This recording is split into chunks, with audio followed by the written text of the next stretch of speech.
wanted to explain to you, the audience, exactly how I make my vlogs. Like what I see as the recipe for creating these videos. First, a quick history lesson. I started vlogging in March of 2015. Now, before I started vlogging, vlogging was typically individuals carrying around like point and shoot cameras that were sort of documenting their day into a camera. It was a much smaller genre back then, and it was pretty linear. Day begins here, day ends there, come with me throughout my day. I found this genre fascinating. I was obsessed with like Ben Brown, I was obsessed with Fun for Louie, I was obsessed with BF versus GF, Charles Trippy was great. I think what fascinated me the most about the whole genre was the idea of using your life as a narrative for a daily series. Now, when I made my HBO series, this is a series I did with my big brother Van. It was on HBO in 2010. We made it in 2008. That's 10 years ago. My brother and I used our lives as a backdrop for a TV show, but it wasn't so daily, it wasn't so episodic. Instead, we kind of plucked interestingness out of our lives, shared that interestingness as tiny little stories, strung those stories together, and called that a TV show episode. So on one end of the spectrum, we've got your daily vloggers in 2014, 2015, sharing every aspect of their daily lives into a camera. And on the other end of the spectrum, we've got this TV show that I made a decade ago where I share little stories from my lives as short movies. So I went to Belgium in 2015, this is a month before I started vlogging, and I wanted to test out one thing. What would happen if I sort of vlogged about my trip, but instead of talking into a camera, I used really precise cinematography? What would happen? Movie-like cinematography, but it was just me going about my daily life, going into my hotel room, coming out of my hotel room.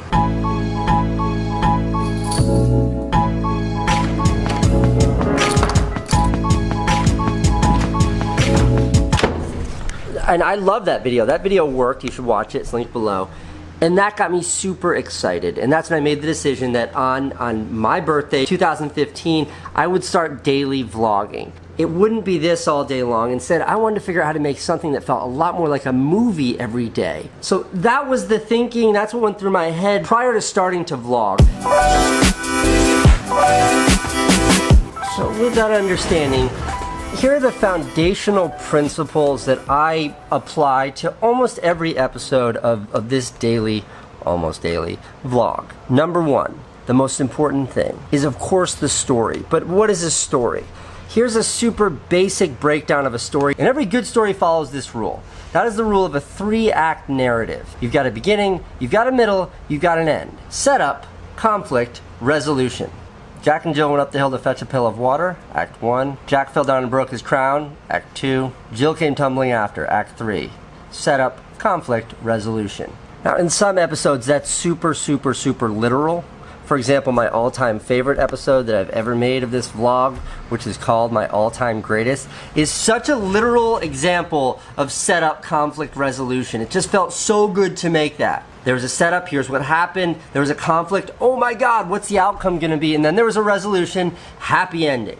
That's not always so literal in every episode, but I strive for that in every episode because that is what's at the core of a well-told story, and a story is what drives any video like this. And that right there was sort of the promise or the deal that I made with myself, was never an obligation to share with you the intimacies of every day of my life. This isn't a journal, but instead, could I find every day in my life a 3-act narrative to share? Now, a couple of the more granular aspects.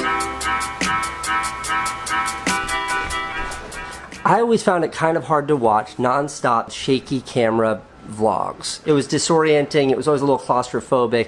So what I try to do is have an equal amount of handheld, locked off shots. Locked off means on a tripod like this. And then establishing shots. The wide shots, those establishing shots, let you know where I am, so it feels more like you're here with me.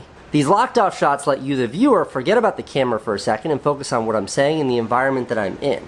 And then the handheld shots like this enable you to sort of feel the spontaneity and the urgency that is whatever's taking place in my daily life. Hardware, as in what cameras I use. I have a simple rule for when it comes to hardware, and that is always use the very best camera you have at your disposal.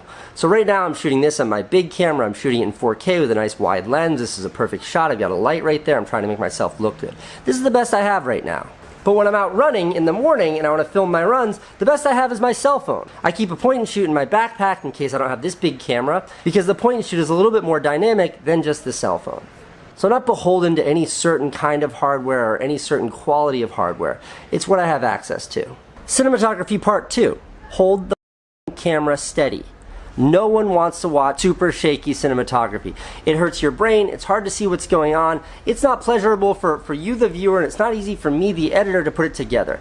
If it's super shaky, if it's nonsensical, it goes straight in the trash. Cinematography part 3, time lapses and drones. Here's something very important. No one gives a shit about your stupid time lapses, your stupid drone shots. That's something I have to remind myself on a daily basis. That kind of cinematography only works if it's serving a greater purpose. And for me, it serves 2 purposes. One is transitional. So you'll notice sometimes, like, I'm outside wrapping up a scene where I'm doing something on my skateboard. The next scene I'm in my studio doing something completely different. And in between there might be a beautiful drone shot of the city, or it might be a beautiful time lapse of the city. I'm using it to get me from one scene or one aspect of the story to the next. As that, it's an incredibly effective tool. The other place where it works is to show the audience a broader image of where you are and what's taking place in time. Drones in particular are great for that. I'm at a hotel on a cool beach and it doesn't really work pointing my camera. The drone can give you context that otherwise couldn't.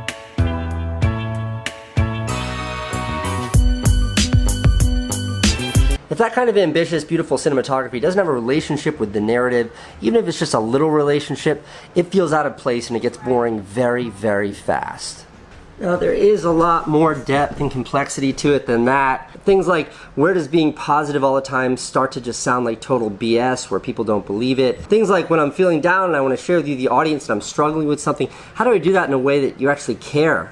Because we've all got our own problems. Why should I give a shit about yours? Things like consistent narratives, and if I'm on a trip that's 5 days long, how do I make a 5-day episode arc about essentially the same subject? So there's a lot of depth to this, but I hope that this serves as a good sort of introduction into some of the thinking that I've had as I do this vlog. I want to end this first kind of instructional sharing video by saying this. Probably the most important thing to succeeding, whether it's in the vlog game, the YouTube game, or in the creative space at all, is this. You have to have your own thing. So if you follow this video perfectly and you make the most perfect Casey vlogs, you will have failed before you've begun. They don't want to see your Casey vlogs. They want to see your vlogs. They want to see what you can bring to the table. My favorite thing in the world is seeing how YouTubers are able to iterate and build on other YouTubers' styles and sentiments and ideas until they make something that's uniquely theirs. Those are the YouTubers that really succeed. So the most important rule is be original. And that whole recipe that I just outlined, that was what I thought I could uniquely bring to YouTube